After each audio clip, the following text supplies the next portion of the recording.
Bonjour, voici l'essentiel du chapitre 4, vers les entités plus stables.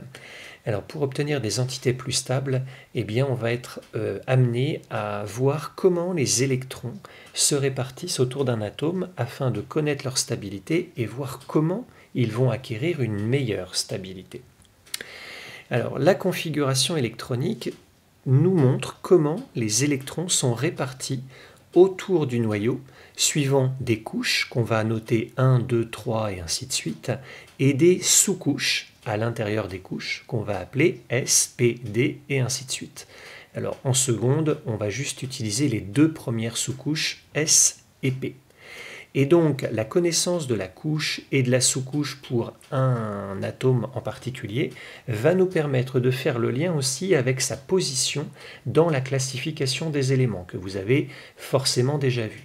Cette classification déjà classe les éléments chimiques par numéro atomique croissant depuis l'hydrogène, Z égale 1, jusqu'aux éléments les plus lourds.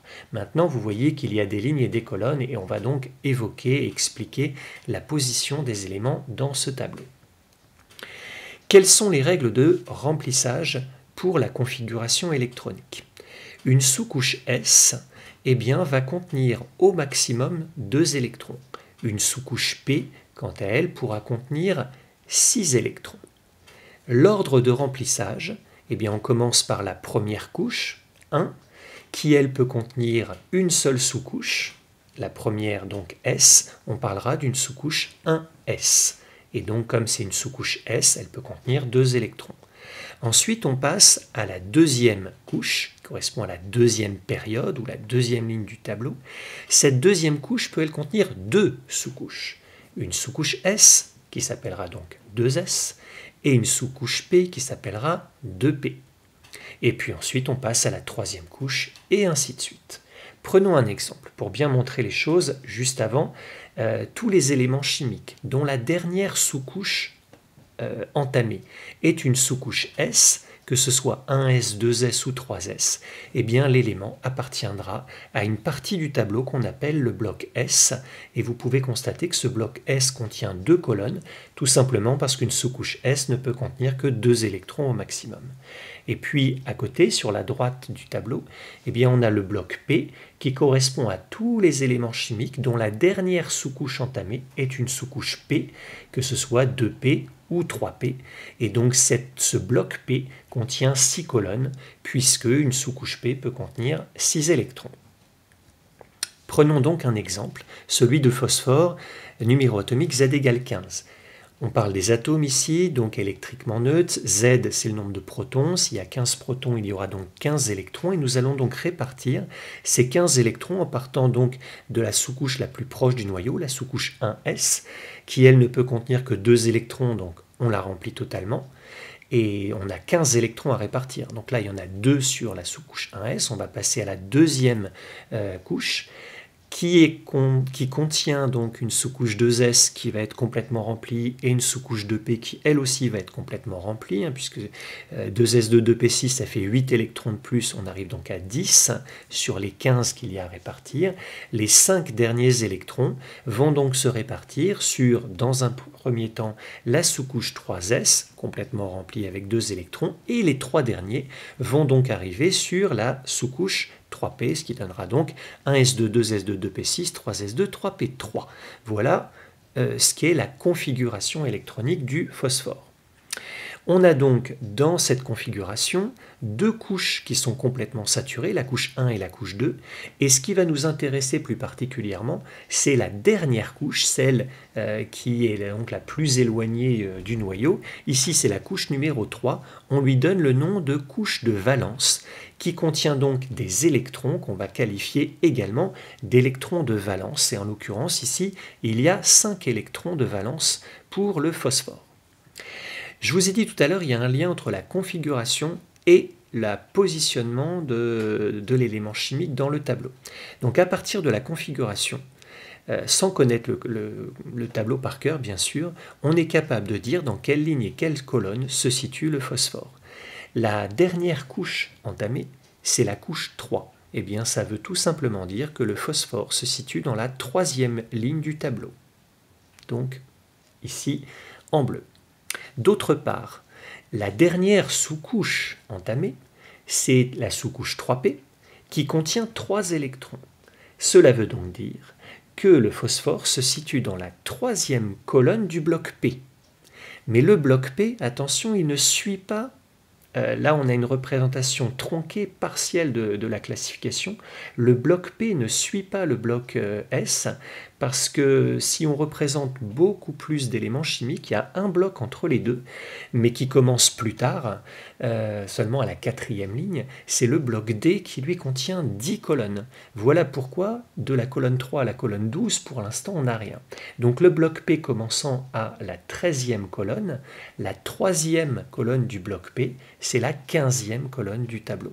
Le phosphore se situe donc à l'intersection de ces deux zones en pointillés, 3e ligne, 15e colonne. Et on peut le faire donc comme ceci pour n'importe quel élément chimique.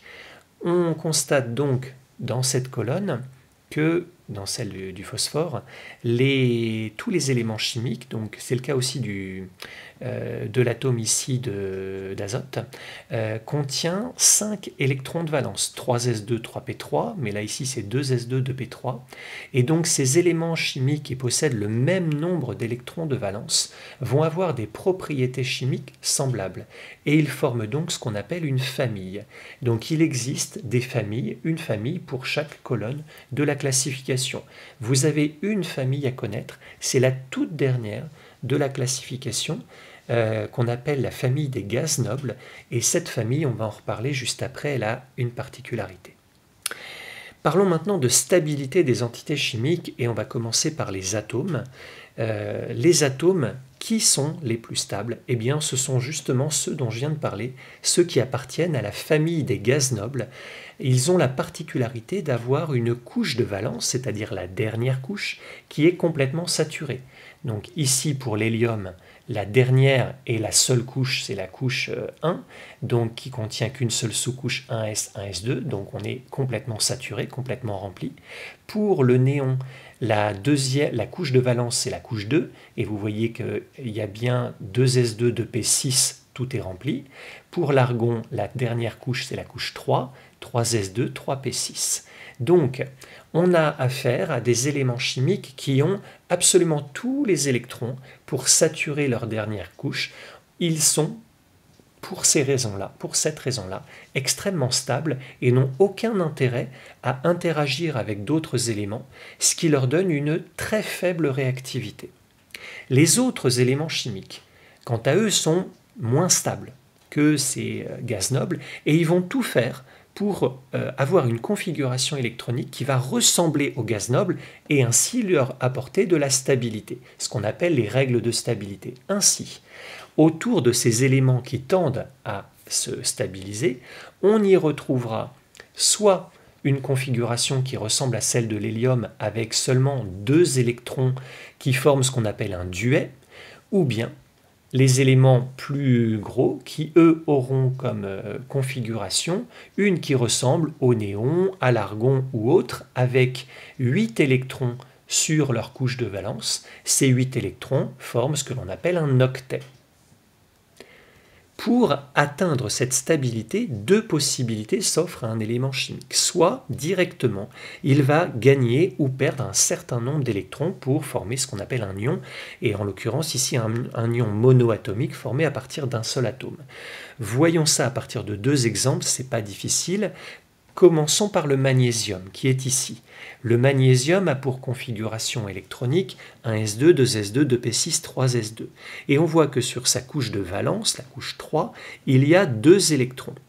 Pour ressembler au gaz noble le plus proche, il va pouvoir perdre un certain nombre d'électrons ou en gagner. Qu'est-ce qui va être le plus simple? Eh bien, c'est de perdre les électrons de la couche 3s plutôt que de la remplir, ce qui serait beaucoup plus compliqué puisqu'il lui en manque 6. Donc, il va perdre 2 électrons. Ainsi, en perdant 2 électrons, comme il était initialement neutre, l'atome, il va devenir chargé positivement et il aura donc la formule Mg2+. Le fluor, qui lui est ici, configuration 1s2, 2s2, 2p5. Pour se rapprocher du gaz noble le plus proche, il est juste à côté, lui, il doit gagner un électron. En gagnant un électron, il devient chargé négativement, et donc l'ion fluorure aura pour formule F-. Deuxième possibilité pour un atome de gagner de la stabilité, c'est de mettre en commun des électrons avec d'autres atomes, ainsi il se lie à ces autres atomes pour former des molécules. Voilà une représentation d'une molécule qu'on appelle le schéma de Lewis, et dans cette représentation, eh bien, on voit apparaître des tirets. Ces tirets représentent en fait des doublets d'électrons. Les électrons se répartissent 2 par 2 et on voit que certains de ces doublets vont servir à lier les atomes entre eux pour former donc des molécules, et ce lien entre les atomes eh bien, est issu d'une mise en commun. Et on peut constater que tous les atomes de la molécule, là il y en a 6, eh bien, vont être entourés soit d'un duet d'électrons, c'est-à-dire un seul doublet d'électrons pour ressembler au gaz noble le plus proche qui est l'hélium, qui a bien 2 électrons, ou bien ils vont contenir un octet, ils vont avoir à proximité un octet d'électrons, octet c'est 8, comme ils se répartissent 2 par 2, ça veut dire 4 doublets d'électrons, eh bien on va le vérifier donc sur cette molécule. Les atomes d'hydrogène qui sont au nombre de 4, eh bien on voit que tous ont à proximité un doublet d'électrons. Ce doublet provient en fait de un électron que possédait l'hydrogène qui a été mis en commun avec un électron venant d'un autre atome. Et maintenant, en fait, ils sont à proximité de l'un et de l'autre. Et donc on voit que pour les 4 atomes d'hydrogène, il y a bien un doublet à proximité. L'hydrogène a donc une configuration qui ressemble à l'hélium et donc qui est stable. Pour le carbone, lui, il a 4 doublets autour de lui, ce qui fait donc bien 8 électrons. Le carbone, initialement, il est là, mais avec cette mise en commun, eh bien, il va avoir une configuration qui va lui faire ressembler à celle du néon.